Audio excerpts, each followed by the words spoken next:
Hello everyone, welcome to Moto Wheels. Hope you all are doing great. আপনারা নিশ্চয়ই এরই মধ্যে জেনে গেছেন খুব দ্রুতই ইয়ামাহা তাদের হায়ার সিসির বাইকগুলো বাংলাদেশে লঞ্চ করতে যাচ্ছে। তবে চলুন দেখে নেওয়া যাক 200 থেকে 350 সিসি পর্যন্ত কি কি বাইক অফার করছে ইয়ামাহা।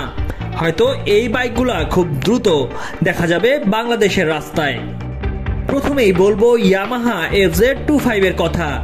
বাংলাদেশের জনপ্রিয় FZ সিরিজের 250 সিসির সংস্করণ এটি। দেশি বাইকারদের মাঝে বাইকটির চাহিদা বহুদিনের। ভারতের বাজারে বাইকটির মূল্য 1,50,000 রুপি। ইয়ামাহা FZS25 249 সিসির এই বাইকটি মাইলেজ দেবে 40 kilometre per litre. Unique design এবং পাওয়ারফুল বাইক হিসেবে দেশি বাইকারদের মাঝে বাইকটির চাহিদা বহুদিনের।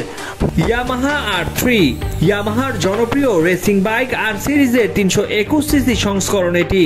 স্পোর্টি ডিজাইন, অ্যাগ্রেসিভ লুকস এবং পাওয়ারফুল ইঞ্জিনের কারণে আর সিরিজের R15 বাংলাদেশে ইতিমধ্যেই অনেক জনপ্রিয়। তাই বলা যায় 321 সিসির R3ও খুব অল্প সময়ের মাঝেই দেশের বাজারে জনপ্রিয় হয়ে উঠতে পারে।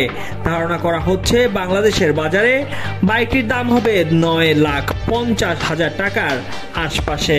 পারফরমেন্স আর লুকসের জন্য বাংলাদেশে ইয়ামাহার আরও একটি জনপ্রিয় সিরিজ হলো MT সিরিজ।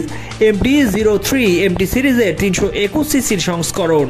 ভারতের বাজারে বাইকটির দাম 3 লাখ রুপি।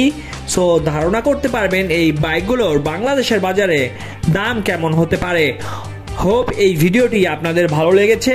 ইয়ামাহা লাভাররা তাহলে চিন্তা কিসের, দ্রুতই সিদ্ধান্ত নিয়ে ফেলুন কোন বাইকটি হতে পারে আপনার।